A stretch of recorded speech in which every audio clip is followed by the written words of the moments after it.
terima Yesus dalam kehidupan saya, dan puji Tuhan tidak akan pernah berubah sampai kapanpun juga. Belum bikin video klip di single yang baru.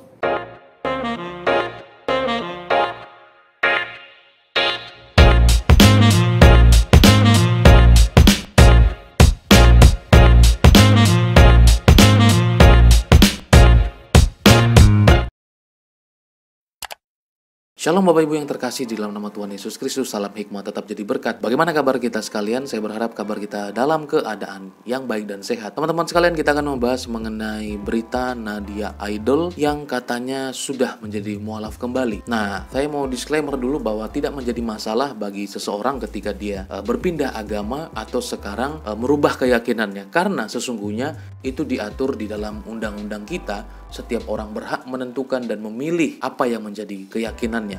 Oleh karena itu kita tidak usah baper dan terlalu melebih-lebihkan berita ini. Nah, teman-teman sekalian, saya akan melihat ini dari berbagai sudut pandang yang kemudian akan menjadi sebuah paradigma yang akan saya berikan kepada teman-teman sekalian di dalam melihat peristiwa tersebut. Yang pertama, Nadia Idol ini yang sudah beberapa tahun mengikuti Yesus dan akhirnya berpindah lagi menjadi agamanya yang lama. Dulu dia adalah seorang Muslim, tetapi dia masuk ke agama Kristen dan kemudian dia meninggalkannya lagi baru-baru ini. Nah, padahal sudah diundang ke sekian banyak gereja di mana-mana, dia kesaksian tentang Yesus, tentang pengalaman hidup, bahkan hal-hal yang misterius atau hal-hal yang spiritual yang dia ceritakan di dalam kesaksiannya, dan itu begitu banyak menggugah hati banyak orang sehingga dia mungkin menerima banyak undangan waktu itu dari gereja-gereja besar bahwa dia telah menerima Yesus sebagai Tuhan dan Juru Selamat. Saya sekarang sudah mau memasuki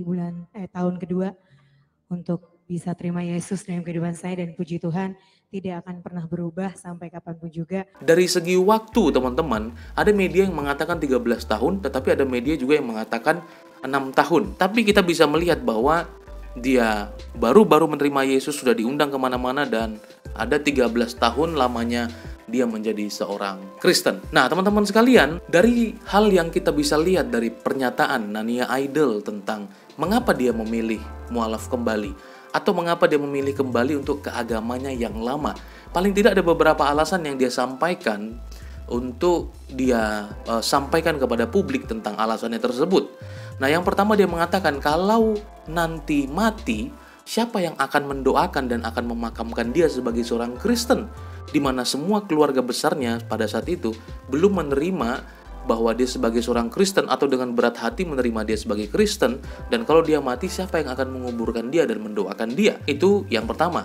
Yang kedua dia katakan bahwa kalau misalnya ayah saya mati atau ibu saya mati, anak saya mati, siapa yang akan mendoakannya? Siapa yang akan memakamkan dia sebagai apa? Sebagai Islam atau Kristen? Padahal semua keluarga besarnya masih beragama Islam.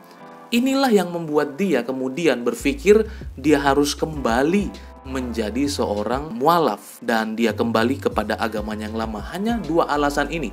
Memang dia tidak mengutarakan alasan teologis mungkin kenapa dia harus berpindah keyakinan, tetapi semata-mata alasannya hanyalah tentang bagaimana nanti ketika dia mati. Tetapi teman-teman sekalian, saya tidak mengerti mengapa saya ini mungkin hanya sedikit salah fokus saja mengenai apa yang dia katakan. Mengapa dia menyelipkan kata single terbaru? Saya pas lagi diem, saya mikirnya begini, nanti kalau misalkan saya meninggal, saya mau dimakamkan secara Islam atau Kristen. Nanti kalau misalkan mami meninggal atau keluarga besar saya ada salah satu yang meninggal, apalagi mami, siapa yang sholatin, siapa yang mandiin, doanya. Apalagi leluhur, apalagi guru-guru saya semuanya keluarga besar saya semuanya Muslim.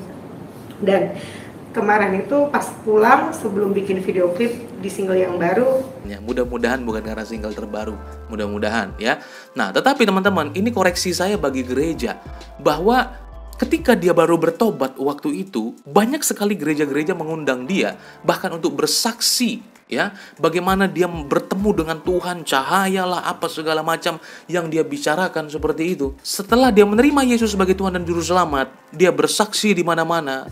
Tetapi ternyata dari pernyataan dia tentang mengapa dia akan meninggalkan Kristen lagi, ternyata ada masalah teologi yang berat atau ada masalah pemahaman tentang Kristen yang berat dialami oleh Nadia. Bahwa dia tidak mengerti tentang apa itu kematian dan apa yang akan terjadi setelah dia mati. Tetapi dia hanya fokus kepada bagaimana kalau saya mati. Ini adalah teguran bagi banyak gereja yang hanya fokus, atau mungkin gerejanya beliau ini waktu itu tidak fokus kepada pengajaran, mengajarkan tentang kebenaran Alkitab mengenai kematian.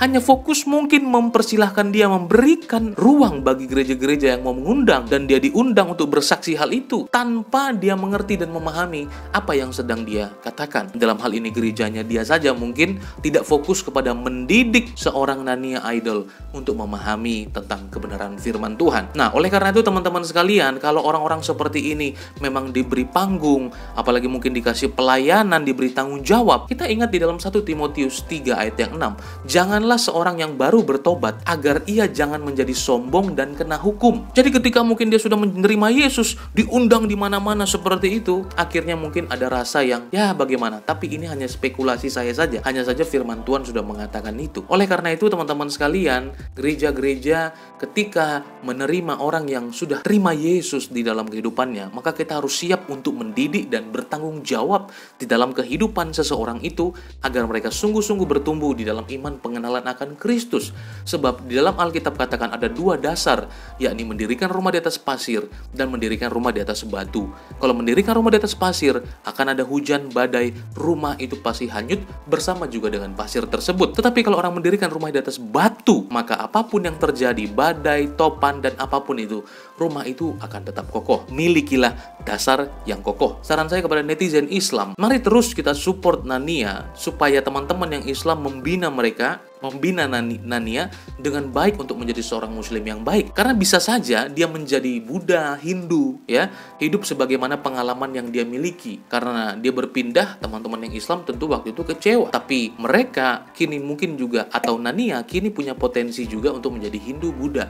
Karena itu pernah dia lakukan sebelumnya dan teman-teman tidak menduga hal itu. Dan bagi netizen Kristen, mari kita mendoakan supaya jikalau Tuhan berkenan kepadanya, Tuhan pasti tetap akan selamatkan. Sebab sebagaimana Ibrani 3 ayat 6 katakan, kita akan melihat apakah kesetiaan sampai akhir. Kesetiaan sampai akhir kita melihat. Selama Nania hidup, kita tidak boleh menjadi hakim melampaui Allah. Tetapi kita harus memberi ruang seluas-luasnya bagi Tuhan untuk bekerja bagi siapapun. Kalau detik-detik kehidupannya dia menerima Yesus sebagai Tuhan dan Juru Selamat, dia menerima kasih karunia.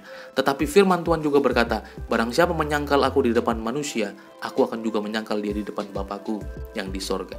Terpujilah nama Tuhan kita Yesus Kristus. Tetap berhikmat, tetap jadi berkat. God bless you.